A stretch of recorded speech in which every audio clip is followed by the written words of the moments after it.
Jason, as it is every single week, the Lee Summit Town Hall podcast is brought to the good people of Lee Summit by Budget Blinds of Lee Summit. Budget Blinds! Can I just say it? You're going to say it. I love those folks. They are good eggs. They are Good eggs. Good people that do a lot for our community. I don't know if we've mentioned this the last few weeks or not, Jason. But the wave of the future, when it comes to your blinds, your shades, all of the things in your house, do you know what it is? Fancy colors? No. Automation. All hail our robot shade overlords. That's right. Whether it's through a remote control, whether it's through Siri, Alexa, Google, whatever, voice commands, it's about automation. It's about energy efficiency. It's about safety. It's about Nick and Jason wanting to go to their homes and sit on their booties. That's true, and I don't want anybody to watch. Well, that's true, too. Honestly, nobody wants anybody to watch. Privacy is a big deal. It's true, and we don't want to get up to close those shades. So automation is the way of the future. You can control your shades. You can time your shades. You can do all kinds of cool stuff. You should be going to Budget Blinds in downtown Lee Summit and asking them, what can I do to automate my window treatments? So head on down to the heart of Lee Summit. Go see our friends at Budget Blinds. Tell them Jason and Nick sent you.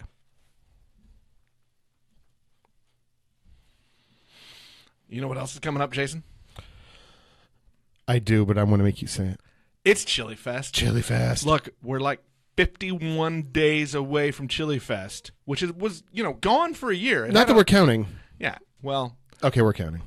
I put this out on the Facebook's page for Lake to Lee Summit earlier. Mm-hmm. And it's true. We are happy to sponsor and be a part of this great community event. It's a lot of fun. There's a lot of different people that come in and that are cooking and competing. You can be a taster. You can pay and come and get a spoon and taste all the food. But most importantly, Jason, you and I, we're good cooks, and we expect to be taking home some hardware. This is absolutely true. We're going to lay down the gauntlet. We're going to whoop somebody in one of these categories. I don't know which one. Yeah, we're going to give a shot in all of them. I am confident enough to say that we expect hardware. I'm not so confident as to say which category that is. We don't want to narrow our options. You got to brag broadly, set the hurdle low. Right. Well, you just described the entire podcast. Is there like a wooden spoon for like the last place thing? Because we may be a better bet for that than some of the others. That's still hardware. That's still hardware. That's still hardware. We're taking it home. You know what else is cool about this event is all of the proceeds benefit Coldwater of Lee Summit. Jason, they were one of our early guests. We should probably have them on again sometime soon. But this is a great organization that helps people in our community that have some needs. It helps them meet those needs. And what a great, fun way to help out some people in our community. Additionally, it is an absolute fantastic opportunity for you to, if you have a business and you'd like to do that, it's a great team building event, good little advertising for your business. It's an opportunity to put your logo out there and put something that's fun and community minded out in your corporate identity. So it's pretty cool. And Nick, where should I go if I want more information? All you have to do is go to your little electronic device. Visit bridgespace.us/chilifest for more information. Join the fun, and really, you can come compete against us, but you should know we're taking home some hardware. We're going to win.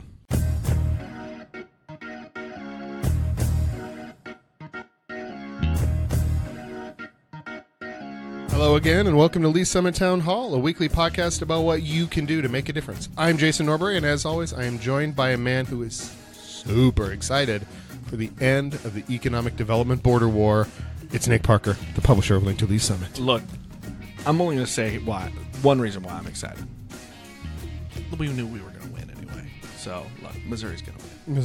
I want to say this, is if we could do that and we could get the basketball and we can trade off, we're no longer fighting about economic development incentives and we're just going to go back to the KU and MU basketball and football games, I'd be fine with it. That seems to me a good trade for everybody. You know what? And I feel like that was a safer thing. Like, nobody was getting hurt there. No. Just those KU people's feelings. We can get mad about sports instead of about money. Wow, you just let that go. Yeah, I know. That's all right. I'm trying to be a little bit more magnanimous in my older age and not take all the shots at the KU people all the time, especially since I work on that side of the state line now. There are a lot more of them over there than you used to think. Protecting your own backside. You betcha. It's probably a good idea. CYA. There it is. Link to Lee's Summit is the source for all the news you need about this very fine city. And our unofficial sponsor today is the number 12. Happy birthday, baby girl. Her birthday's this week. Wow, this means you're old. I changed our unofficial sponsor from something that was like about being old to this, trying to be positive, and you dragged me right back down to the old gutter. You can be sweet and old. You're the worst. So you're both. Jason, as we dig into this show this week, first thing I want to do is I want to bring up kind of a cool event coming up this weekend. It's worth noting. Hip Hops Hooray. That's kind of fun to say anyway. It is a little bit fun to say. It's a benefit out at what is now called Diametric Brewery. It used to be New Axiom Brewery off 291. They are having a benefit for RettSyndrome.org.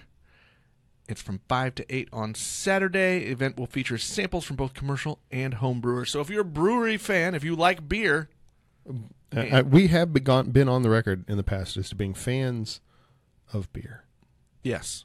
So we're that's right up our alley, and a kind of event we should support, and you, the public, should go there. So head over to the Diametric Brewery, which is like 291 in Columbus, and hop on in and support a good cause, and maybe get a little beer and some food. Have some beer, have some food. 5 to 8 on Saturday. Okay, Jason, let's kind of get into it now. First off, I think there is this is the kind of news that broke over the weekend, and I don't know. Kind of break. It did actually break. Yeah, but the news kind of came out with a sputter. Well, yeah. It wasn't sent to a lot of people. It wasn't a big announcement, but it falls right into the things that we like to talk about. It's elections. We like talking about elections. I'm disappointed I did not receive a personal phone call with this news, but so be it. As we get ready for this city to move into another election cycle, which comes in the spring, Councilmember Craig Faith, who represents District 2, has made it public now that he will not be seeking re-election for the city council. Jason, I'm going to tell you, as one who follows it pretty closely, this surprises me a little bit. If you will remember a few months ago, Craig Faith cast a deciding vote to approve the development plan and some incentives plan for some apartments to be built in downtown Lee's Summit. And that, look, when it came to that night, everybody knew it all came down to what side of that issue Councilmember Faith was going to be in. And when he made his decision, the way he talked, the way he worded it really sounded like that was ramping up for this is the kind of thing I can run on for re-election. And honestly, I think if he had chosen to run, he probably would have cruised to re-election. But clearly, I think this is one of those times when the politician says, "I'd like to spend some more time with my family," he's actually telling us the truth here. Well, look, I'm gonna say this. I don't know Councilmember Faith very well. I've worked with him on a few things. He's been liaison for the Arts Council, which I serve on. We've known each other a little bit here and there. I don't think that Craig Faith ever says much that he doesn't truly mean. I think that's fair. So, maybe as we get closer to the end of his term, because who knows what's going to be coming in the next several months, he may have some further opportunities to take some very important stands and be deciding votes on things. But in the end, we'll see where he is, and we'll have a retrospective, I think, to look back on his time on the council, which I think has run his time while on the council. The council has run a very large gamut of behaviors, and not most of them not attributable to Craig. However, he was there for a lot of that. So there's a lot of stuff that's happened in his 3.5 years now on the council. So it'd be interesting to look back when that time comes. And that's going to make, I think, the race. And I know, look, the filing period doesn't really open until December, so we're still really early. But it's interesting to note that kind of all these races that are going to show up. There'll be a seat open in District 1. Councilmember Rob Binney will be termed out. Hillary Shields, who has run more than once for a statewide seat and lost, has announced that she will be running for that. District 2, Craig Faith now says he's not running for re-election. So that makes that seat open. And nobody has announced yet, so that is open, up for grabs. District 3, Councilmember Phyllis Edson has not announced yet whether or not she will run for re-election, and nobody else has come forward to say that they are going to challenge if she does. And then we have District 4. Councilmember Fred DeMauro has announced that he will be running for re-election, and we already have a contender in Donnie Funk who has announced that he will be running for that seat as well. Yep. So it should be that we're already lining up. Here we are, like 8 months out from the election. We're already lining up. We have a couple of races that looks like they're gonna brew up something interesting, and we'll see where they go. But we have a little bit of time because, as you said, filing is not until December. So unless those are official announcements are made, we're gonna kind of have to hold our hats until the end of the year to really know who's there and gear up our election 2020 coverage. And I don't want to be talking about it just because you and I love the silly season, but I think it is, you and I say over and over and over again that you have more ability to affect change here locally in your own backyard than you do anywhere else. So I think this is a place where we can look at this and say, hey, here are several open seats. Here's an opportunity for those people to get involved, to make some change, and to be a part of the growth and the development and the next evolution of this community. Absolutely. And even if you're not going to run, just the simple act of going, knocking on 100 doors is, that's like 8% of the election. Right. I mean, on any given of these districts, that's a big number in any given district, where some of these are 1,500, 2,000 votes in a district. 100 people, if you knock on the door of the people in your homes association, in your neighborhood, and say, I really think you should vote for this guy or this woman or whatever the thing is, you can have a huge impact, even if you're not the one running itself. So it's a great opportunity for those sorts of things. People should be thinking about it, and we'll see how the announcements and the filings go come December. The next thing I want to talk about, Jason, is at last night's City Council work session was a presentation, and it was a presentation for basically the final results of the Lee's Summit Ignite strategic planning work. I'm gonna stop you for a moment, and I'm gonna give a couple of boos to. I don't like to spend time unnecessarily criticizing the mayor and those, but the Ignite puns were just. I gotta say no, Mayor. I gotta say no. Save the dad jokes for home. Leave that as the dais. I gotta put that out there. I'm gonna say this. I understand where you're coming from, but as a man who loves the dad joke. Oh, I love one too. And the bad puns. Yeah, I understand. And look, I use them so often, sometimes you just can't help it. Oh, I get it. But at this time, my official stance is boo. Well, look, you're old. You always say boo. All right. Well, look, this was a presentation. I don't know that, Jason, there was anything really surprising that came out of this. I think it's worth noting that as is usually the case with these are all of these results and reports are very high level. It's a 30,000-foot look at things. One thing that I found, I'm not going to say surprising, but interesting, intriguing to me, was near the top of the list of responses was making affordable housing more accessible in our community. And the reason why I find that intriguing, and it's going to be interesting to watch how this report is treated moving forward, is because when affordable housing has been a topic, we haven't had the best conversations about it. It doesn't seem like it's something really our community wants, whether it's people talking about affordable housing when it comes to public hearings and public comments on things, or whether it is our elected officials and our city leaders pushing for more access and to that affordable housing. I don't know if I'm reading it the same way you are or not. I am. I think that the interesting thing is this gives the council and the city staff an opportunity to really, I think, for our community, help define what affordable housing means for Lee's Summit.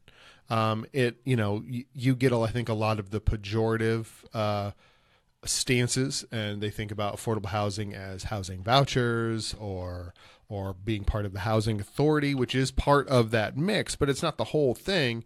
If you sort of pay a lot of attention to it, like I do for my job, you can see that affordable housing really, in its most technical sense, is just it's housing that the average person on the average wage in the city can afford. And that is becoming increasingly an issue, that the cost of housing is rising faster than wages are. And so a smaller and smaller proportion of our city can afford to live here. And so that's something that really does need to be attended to. So it's an opportunity for the council to sort of hit the reset button and say, okay, when we're talking about affordable housing, this is what we mean. And they can define that as they see fit. They are the elected body. But can they do that in a way that is A, useful, and B, avoids a lot of the hyperbolic language and the fear mongering that goes on when we have these conversations as a whole, because there's a lot of bits and pieces to doing that. They talked about diversifying housing choices, how they're dealing with those sorts of things. So it's a really interesting thing that, we had several projects come up that got shot down by the council in one form or another, and that would qualify under sort of the affordable housing moniker, and we'll see how the council addresses that, and if they can do a better job of setting that table and hosting that discussion over the next 10 to 20 years is the time frame for this as we go forward. Was there anything else to you, Jason, that stood out from that report and presentation? Were there any other maybe responses of note? I thought, there was some interesting stuff in there in the economic development. They're talking about a diversified economic base. I think a lot of times when people think about economic development work for a city, they think about the Economic Development Corporation or whatever has they're going out for large employers or manufacturing or whatever those sorts of things may be. And I think there's an acknowledgement in that about how we're going to deal with a different set. The future is going to look a little bit different. There are only so many manufacturing gigs that are even out there. More and more of them the manufacturing part isn't even being done in the United States, let alone in Lee Summit. So there's some things to be dealing with, and how we address that going forward will be interesting to me. And that was the sort of the top line. That was the number one bullet point, was dealing with economic development. So we'll see how that goes forward. The rest of them, I think a lot of that, several of them, I think down towards the bottom of their factors that they wanted to address are really sort of inside City Hall things. Mm-hmm. And aren't going to get as much public attention as those first 2 and 3, really, when you get into the cultural amenities, which I think people is saying we want to continue being the cool city with the interesting stuff to do. Right. Well, I think the interesting thing to note, and you and I both hinted at this in these first 2 or 3 points that we've been talking about, was the thing to watch will be moving forward is to see what the city does with this report and how it shapes their plans and their conversations going forward. And it's going to be interesting to see. I'm going to circle this back to we just talked about the upcoming election. The current city council could drastically change based on the election. So it'll be interesting, again, to see how that new council body takes this report and shapes the conversations and the policies moving forward. Absolutely. And as always, we want to make sure that you, the listener, can engage with this. So if you go to lsignite.net, the results are up there. There's all kinds of reports and links and things in there, so you can read and see what a lot of the discussion was and what these points were that were put out there. So I'd encourage everyone to do that, and then kind of lodge that in the back of your mind when you're seeing things and you're seeing the council making decisions and talking about stuff. Are they utilizing the things that they've learned from that, and are they sort of holding to the plan that they've set forth? Okay, we're going to take a short break. Jason, we have a new sponsor we want to let people know about, and then we will be right back for the rest of this Town Hall episode. Today's episode of Lee Summit Town Hall is brought to you by First Step for Help. FirstStepForHelp.com is a place where you can go if you think you need help, or if you have someone that you're close to, a family member, a friend, you think maybe they are facing some tough times or a crisis. Go to FirstStepForHelp.com. First Step for Help is a free service designed to meet the health of the community. It's Missouri focused, but it does include the entire Kansas City metropolitan area. As you know, that the state line is kind of a porous thing, and we get back and forth across that. It's a 24-hour mental health crisis helpline operated by ComCare. which is a not-for-profit behavioral health management organization that works in collaboration with our community behavioral health centers and other providers to continually improve access to affordable, high-quality, and effective behavioral health services. So visit firststepforhelp.com if you or someone you're close to needs help. Jason, the last thing I want to bring up, I think, for this show this week is the council had back for a second reading, a reading for adoption, basically this was an ordinance to vacate their rights to the property which is going to be developed, called the Grove. That's a development piece. We talked about this last week, that it kind of got slipped into the agenda for last week's council meeting at the last possible moment. The first reading was approved with virtually no discussion. There was a little bit of a note from Councilmember Rob Benny, and then it was brought back this week. And while there was a little bit more detail, a little bit more discussion for people to understand what this meant as far as the city giving up its rights, it was the same council member again who brought it up, and I was a little disappointed. I wish I'd had a little bit more. So I did a little digging and poking and asking of questions last week after the initial thing,